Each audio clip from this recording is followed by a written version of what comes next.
ہمارے یہاں ایک بحث اکثر کی جاتی ہے، اور باقاعدہ یہ تو ممبر و محراب سے صدا بھی لگائی جاتی ہے کہ نماز کے اندر اگر نبی رحمت صلی اللہ علیہ وسلم کا خیال آ جائے تو نماز ٹوٹ جاتی ہے۔ یہ کتابوں میں لکھا بھی گیا اور باقاعدہ اس پہ بیانات بھی ہوئے۔ لوگ آج بھی کرتے ہیں کہ نماز کے اندر اگر حضور کا خیال آ جائے یا انسان کی توجہ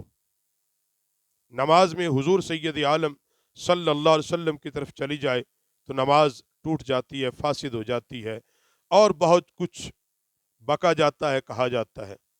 تو اس کے بارے میں قرآن پاک جو رہنمائی کرتا ہے، سورہ انفال آیت نمبر 24 فرمایا، یا ایھا الذین آمنوا استجیبوا للہ وللرسول اذا دعاکم لما یحییکم۔ ایمان والو، اللہ اور اس کے رسول کے بلانے پر فوراً حاضر ہو جاؤ جب تمہیں رسول اس چیز کی طرف بلائیں جو تمہیں زندہ کر دے گی۔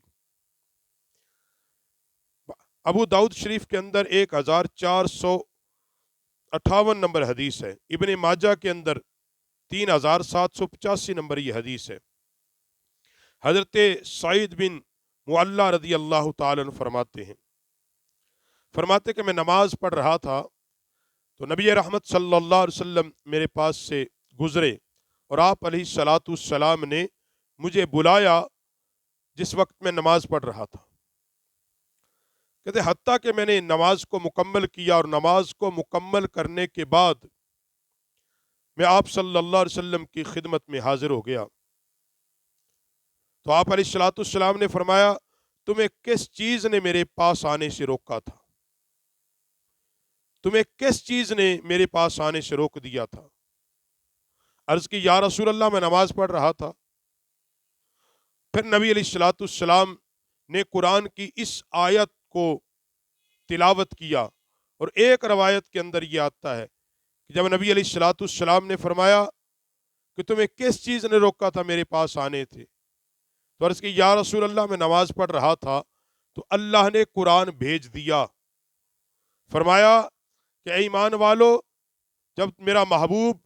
تمہیں بلائے تو اس کے بلانے پر چلے آؤ، اس کے بلانے پر چلے آؤ۔ اور دوسری حدیث میں پھر سنو، اور اس حدیث کو بخاری شریف حدیث نمبر 680 اور مسلم میں 944 نمبر یہ حدیث ہے۔ حضرت انس بن مالک رضی اللہ تعالیٰ عنہ نبی کریم صلی اللہ علیہ وسلم کی تابع داری، خدمت اور صحبت میں رہا کرتے تھے۔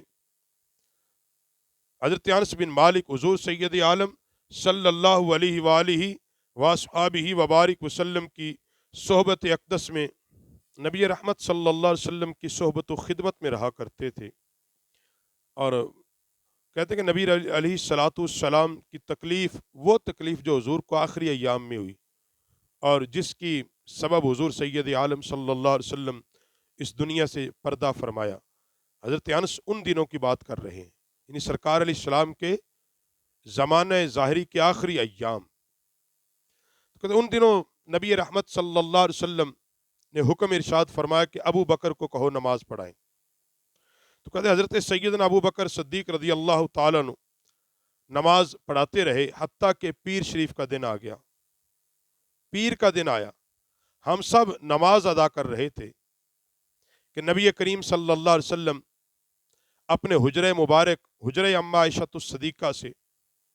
دروازے میں آئے، اور سرکار نے دروازے کا پردہ اٹھایا اور ہمیں دیکھ کر مسکرائے۔ سیدنا ابو بکر صدیق امامت کر رہے ہیں، صحابہ نماز پڑھ رہے ہیں، اور روایت انس بن مالک کر رہے ہیں کہ سرکار مسکرائے، اور مسکرائے کے قریب تھے کہ سرکار ہنستے، قریب تھے سرکار ہنستے، اور ہمیں دیکھنے لگے، اور سرکار جب مسکرائے تو سرکار کا چہرہ ایسے تھا جیسے قرآن کے اوراق ہوں، قرآن کے اوراق ہوں۔ اور پھر سیدنا ابو بکر صدیق مصلی امامت سے پیچھے ہٹنے لگے، وہ سمجھنے لگے شاید سرکار نماز کے لیے آ رہے ہیں، تو مصلی چھوڑ کے صف کی طرف حضرت نبی رحمت علیہ السلام نے ہاتھ کا اشارہ کیا ابو بکر صدیق کو کہ نماز کو مکمل کرو، اور سرکار نے پردہ گرا دیا، اور پھر فرماتے ہیں کہ اسی دن نبی رحمت صلی اللہ علیہ وسلم کا وصال مبارک ہو گیا۔ اب یہ حدیث پاک جو میں نے آپ کے سامنے بیان کی ہے، نبی علیہ السلام اپنے دروازے اطہر سے نمودار ہوئے ان ایام میں جن میں سرکار علیل تھے۔ یقیناً جب صحابہ نماز پڑھ رہے تھے تو نماز میں تو شرط ہی ہے کہ توجہ اللہ۔ سرکار دروازے میں آئے، صحابہ نے کیسے دیکھ لیا؟ مطلب یہ ہے کہ صحابہ نے اپنے چہرے موڑ کر دیکھا ہوگا نا۔ جب وہ بتا رہے ہیں، صحابہ روایت کرتے ہیں کہ صرف محسوس نہیں کیا، ہم نے دیکھا۔ اور کتنا دیکھا کہ یہ دیکھا سرکار مسکرا کیسے رہے ہیں، اور حتیٰ کہ سرکار کے مسکرانے کے وقت جو چہرے پر تاثرات تھے صحابہ ان کو بھی بیان کر رہے ہیں۔ اگر حالت نماز میں نبی پاک کے خیال آنے سے نماز ٹوٹ جاتی تو نبی علیہ السلام فرماتے کہ صحابہ تمہاری تو نماز ٹوٹ گئی، تمہیں کس نے کہا ہے اب دوبارہ نماز پڑھو؟ نبی علیہ السلام نے ایسا کچھ نہیں فرمایا۔ سرکار واپس چلے گئے، اور راوی کہتے ہیں کہ ہم نے وہی نماز مکمل کی، اسی نماز کو مکمل کیا۔ اور ایک روایت یہ بھی ملتی ہے کہ ایک صحابی کو جب سرکار نے بلایا، وہ نماز مکمل نماز پڑھ رہا تھا، 2 رکعتیں پڑھی، سرکار نے بلایا، وہ آ گیا، عرض کی یا رسول اللہ میں نے 2 رکعتیں پڑھی تھی، اب دوبارہ پڑھوں یا وہیں سے شروع کروں؟ میرے نبی نے فرمایا اس سے آگے جا کے شروع کر۔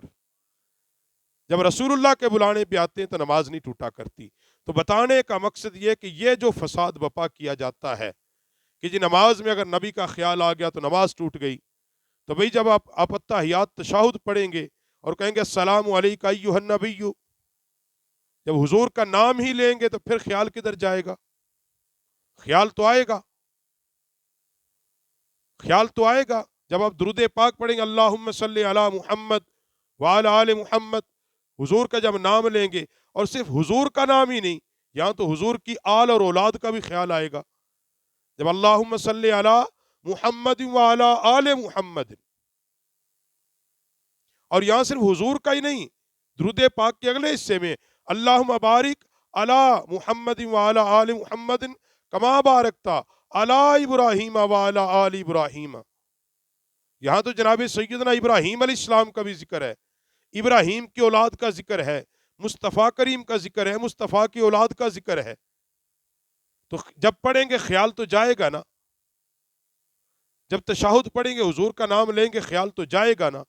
اگر حضور کا خیال آنے سے یا انبیاء کا خیال آنے سے نماز ٹوٹتی ہوتی تو پھر اللہ تشہد کے اندر حضور کا نام کیوں رکھتا، یا حضور اس کی تعلیم کیوں دیتے؟ پڑھتے سارے ہی ہیں، سب کے نزدیک تشہد یہی ہے، حضور کا نام نامی اس میں گرامی بھی پڑھتے ہیں، تو پتہ یہ چلا کہ نماز کے اندر حضور علیہ السلام کا خیال آ جائے نماز ٹوٹتی نہیں بلکہ نماز مکمل ہو جاتی ہے۔